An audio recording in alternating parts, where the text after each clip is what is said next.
Audiencia, un tema vigente y de gran importancia, trascendencia.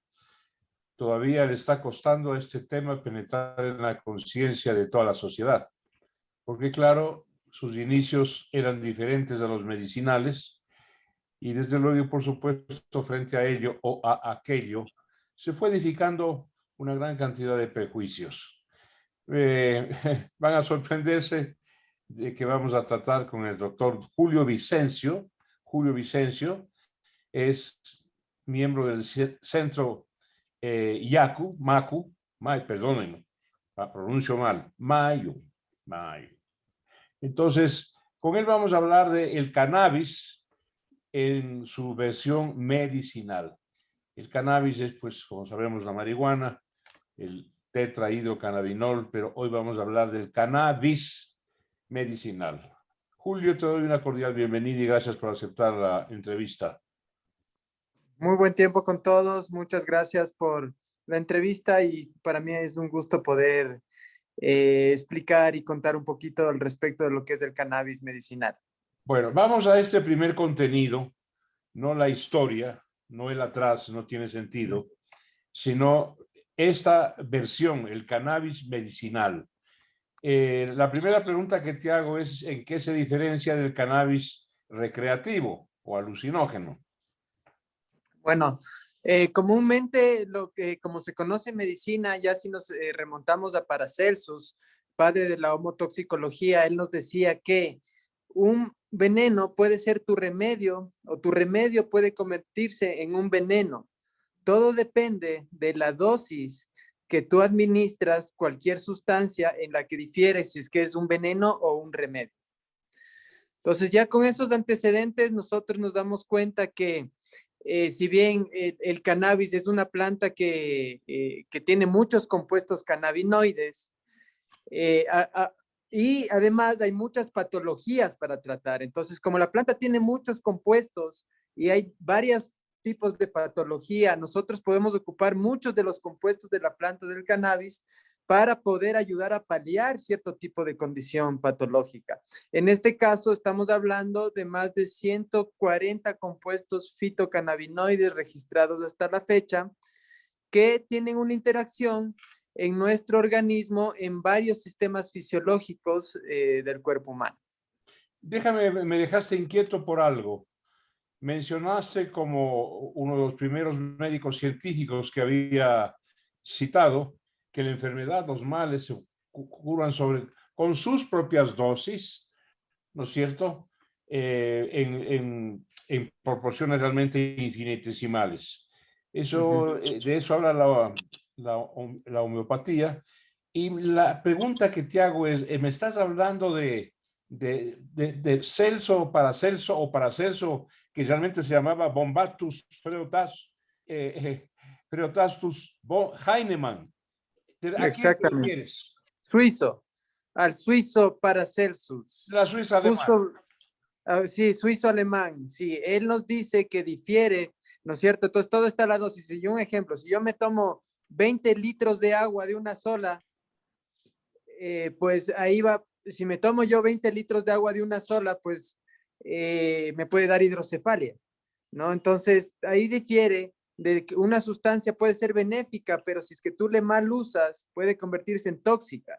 A lo mismo que el cannabis, si es que yo le fumo y consumo todos los días de una forma, digamos, crónica, puede tener ciertas repercusiones para la salud. Pero si es que esta misma planta yo le hago otras preparaciones, lo utilizo de otras formas, vamos a tener otros principios terapéuticos. Bueno, gracias por aclarármelo el tema, ¿no? Luego, más tarde, en el siglo XIX, aparece a quien se le endosa la creación de la homeopatía, el doctor Hahnemann, alemán. Pero bueno, parece que hay un juego de imagen, bueno, no importa mucho, con tal de que tengamos audio, ¿no? Sí, ahí estamos. Quieta tu máquina, por favor, doctor Julio, ¿no?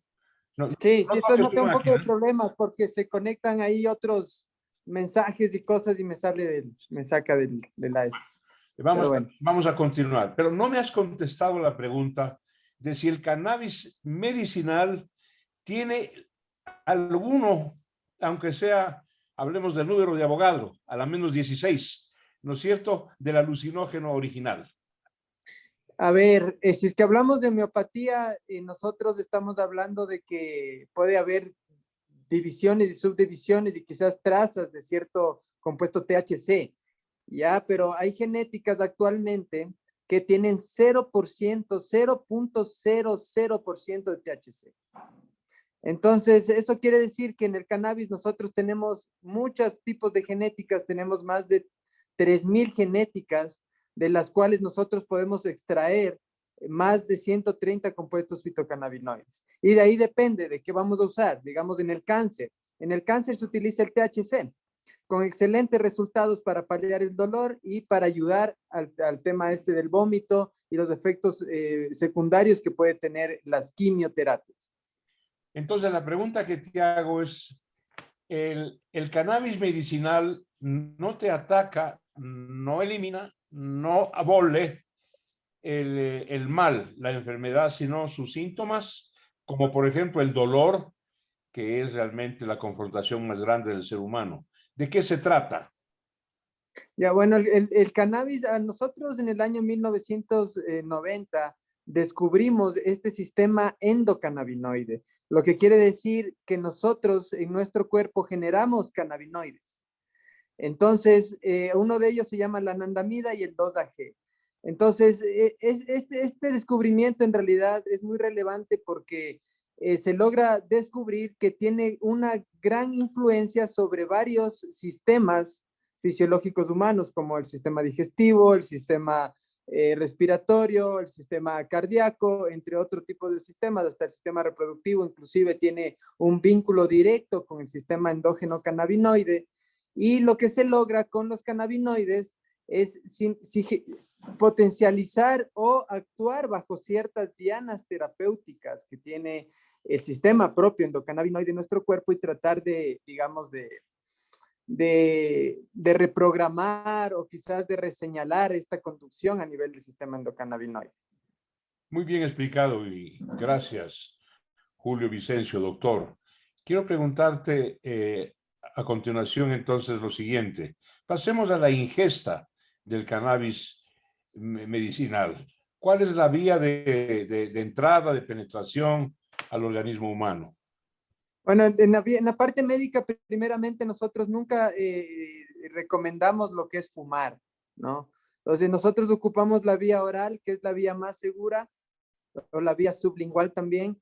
Entonces, cuando nosotros nos referimos a la vía inhalatoria, también hay otros métodos, como la vía inhalatoria pirolítica, que es con vapor. Entonces, para llegar a los efectos terapéuticos del cannabis, nosotros tenemos varios métodos de administración. También va a depender mucho de la enfermedad y de la condición patológica que estamos tratando.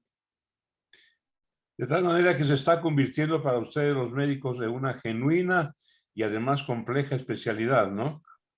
Sí, ahorita uno de los propósitos del Centro Mayu Ecuador es generar educación para que pueda haber este grado científico en el estudio del cannabis y el desarrollo en el Ecuador. Hemos desarrollado un diplomado con la Universidad de las Américas para médicos y ahorita tenemos ya más de 150 médicos de varias especialidades graduados ya con este diplomado en endocannabinología y cannabis medicinal. Entonces, esa es nuestra prioridad. Se trata de un cuarto nivel, de un posgrado, ¿no? Sí, un cuarto nivel para que los médicos puedan conocer el sistema endocannabinoide, los usos del cannabis, cómo actúa, porque es muy amplia la información que hay detrás del cannabis. Doctor Julio Vicencio, voy a preguntarte ahora sobre lo que es tan importante. Al principio te mencioné la aceptación conciencial, la concientización, lo que llamamos de esta nueva medicina, porque todo vegetal, todo elemento orgánico, vivo, de alguna manera nos sirve y de alguna otra manera puede ser también nocivo. Entonces te voy a preguntar el marco jurídico ecuatoriano, que debería encargarse de romper los prejuicios. ¿Cómo anda a ese nivel, por favor, Julio? A ver, después de que nosotros ya empezamos a hacer esta culturalización del cannabis aquí en Quito, trabajamos mucho haciendo activismo, haciendo charlas, cursos. Nosotros creemos que la educación es un pilar fundamental. Entonces, si nosotros nos retrocedemos del tiempo y nos vamos unos años atrás, unos 7 años atrás, pues aquí era otro panorama. La gente no aceptaba de una perspectiva médica, no creían mucho en la medicina, pero después de todo este año de trabajo, de estar en la asamblea, de dar cursos, charlas, capacitaciones, entrevistas, me parece que la gente pues se ha llevado lo positivo y está cambiando su perspectiva del uso del cannabis. Déjame preguntarte algo sociológico. No deberías, injusto porque tú eres médico, pero eres un hombre inteligente y podrías ayudarme a entender algo. En estos últimos 7 años ha habido progresos y me alegra enormemente de esta nueva conciencia sobre el cannabis. Gracias, has mencionado congresos, simposios, asamblea. Estamos hablando de una suerte en la pirámide social, una élite intelectual. ¿Qué pasa más abajo cuando la gente, estoy hablando de los sectores que generan opinión, más abajo se acepta esa opinión y punto? ¿En dónde es en donde hay que trabajar ahora? Justo en esta parte, ¿no? Porque donde hay más, donde no hay mucha cultura, es justo en estos estratos sociales donde básicamente es más difícil penetrar. Entonces, ahí hay otro tipo de usos del cannabis, chuta, ya están, inclusive le mezclan con sustancias químicas y utilizan como droga. Entonces, todo eso, eso es una lucha bastante compleja, el hecho de que los niveles, los estatus sociales bajos tienden a tener una cultura baja socialmente hablando. Entonces, yo pienso que ahí sí hace falta trabajo en tema también de educación de parte del Estado, de parte de los diferentes gremios, principalmente para que las personas puedan tener acceso al conocimiento. El conocimiento en realidad es poder y eso también es una de las dudas, ¿no? Porque si es que es poder, esto quiere decir que puedes quitarles del poder a muchos poderes que están ahí. Entonces es difícil cambiar ciertas cosas. El conocimiento es una maravilla porque primero, en mi opinión, equivale a la verdad, así de simple. Dicen que la verdad es relativa, Julio Vicencio tiene la suya, yo tengo mi pequeña verdad, pero hay una verdad que es incontrovertible y es progresiva, es progresista, es la ciencia, el conocimiento, sin ninguna duda. Y adicionalmente, claro, es poder el conocimiento, pero también es libertad, porque te libera de prejuicios, te libera de lo que llamamos malos pensamientos, de malas inclinaciones, y ves con objetividad toda situación social, humano, natural. El conocimiento es una maravilla, como bien has dicho, Julio. Uh-huh. El conocimiento pues nos hará libres. Hay ciertas frases y pues y yo sí confío en el conocimiento y en la ciencia y en todo esto, lo que se está viendo. En realidad, el Ecuador ha tenido un crecimiento bastante importante en lo que es cannabis y la industria canábica. Inclusive el diplomado que se hizo era uno de los primeros a nivel de América Latina. Entonces, estamos hablando que Ecuador sí se convierte en pionero en el uso de la medicina canábica. Y bueno, yo siempre repunto la medicina canábica y la medicina tradicional, complementaria, alternativa, a base de plantas, fitoterapia, homeopatía, acupuntura, moxibustión, todo lo que acompaña al gremio de las medicinas alternativas complementarias. ¿Cómo te ha respondido o les ha respondido a ustedes lo que conocemos como la farmacotea de comercial? Te hablo de los laboratorios, de sus boticas, de sus redes de distribución. ¿Se pueden encontrar estos elementos libremente o necesitan receta médica? Bueno, los elementos de a base de fitofármacos, actualmente el CBD y los productos que estamos comercializando son catalogados como suplementos alimenticios. Entonces, se demuestra que nosotros tenemos un sistema endocannabinoide y con estos productos nosotros estamos suplementando este sistema endocannabinoide. Entonces, no generan adicción, no generan ningún efecto colateral porque no superan la dosis del compuesto psicoactivo, digámoslo así. Entonces, no generan adicción, más bien lo que hacen es básicamente ayudarnos a como relajantes musculares, antiinflamatorios. Ahora se los trata de decirlo como nutracéuticos, o sea, alimentos funcionales, alimentos de los cuales tú puedas comerlos, ya como el padre de la medicina lo decía, que el alimento sea tu medicamento. Entonces, ya de por sí un chocolate con CBD, pues es increíble para la ansiedad, Esto ya lo estamos comercializando, chocolate de Mayu en varias cadenas. A la gente le ha yendo bien, tiene buena referencia del producto. Y con el lado farmacéutico, netamente, ahorita más bien estamos optando por el lado fitofarmacéutico alternativo. Muy bien. Te felicitaría si me contestas que sí, que tú estás inmerso todavía y felizmente en una producción del cannabis medicinal de nivel muy, muy artesanal y no por ello menos científico. ¿Pero estás en ese nivel artesanal? No, nosotros estamos en el nivel industrial. Nosotros, para tener la licencia número 5, que es de procesamiento de productos derivados fitocannabinoides, nosotros necesitamos tener un espacio para poder producir. Entonces, ahí nosotros estamos con un laboratorio, ya es de una escala a nivel industrial, pero es como un suplemento nutricional. No es catalogado como un fármaco. Correcto. Equivalente a las vitaminas, a los minerales que tomamos, ¿no? Exactamente, es un suplemento para el sistema endocannabinoide. Muy bien. La siguiente pregunta, ¿tu laboratorio es nacional o tiene conexiones, vínculos internacionales o su matriz está afuera? Sabes lo que te pregunto, ¿no? Sí, mi laboratorio es nacional, pero tiene vínculos directamente con entes también internacionales. Entonces, nosotros trabajamos con varios tipos de funciones ahí internacionales y nacionales, porque es una cadena bastante grande de la cadena del cannabis, o sea, es muy amplia.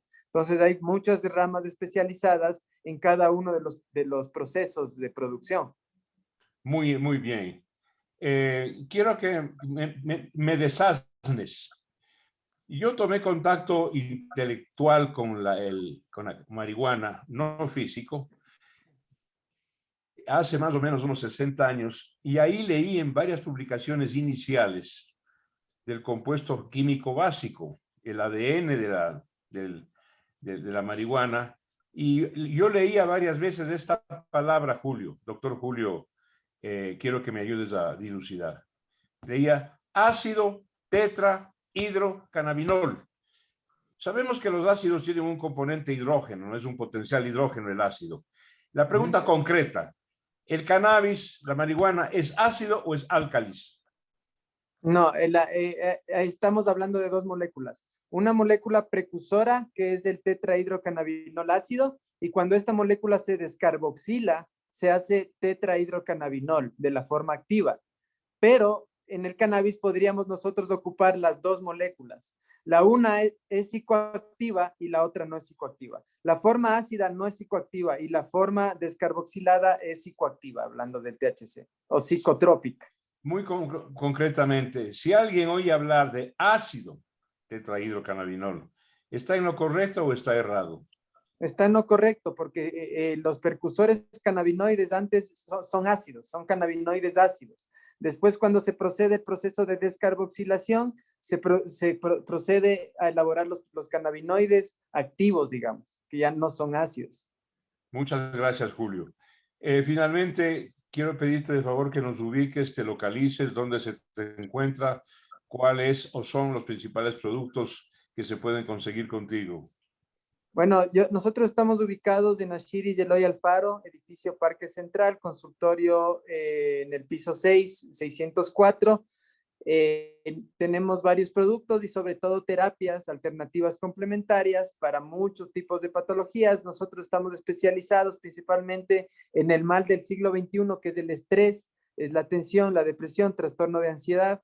Estamos especializados también en tratamiento de enfermedades crónico y degenerativas, como enfermedades oncológicas y también enfermedades autoinmunológicas. Si es que quieren comunicarse también, pueden hacerlo a través de las redes sociales a mayuecuador.com. Ahí tienen toda la información. Finalmente, una muy personal, si me lo permite. Si quieres, contesta sí o no. Como médico, ¿cuál es tu especialidad? Como médico, mi especialidad es el área de terapias alternativas y complementarias. Aplausos, te felicito. Ya somos amigos y compañeros. Bueno, Julio Vicencio, gracias por tu explicación. Un gusto. Que pase muy bien, mi estimado Marcelo. Muy buena noche. Gracias.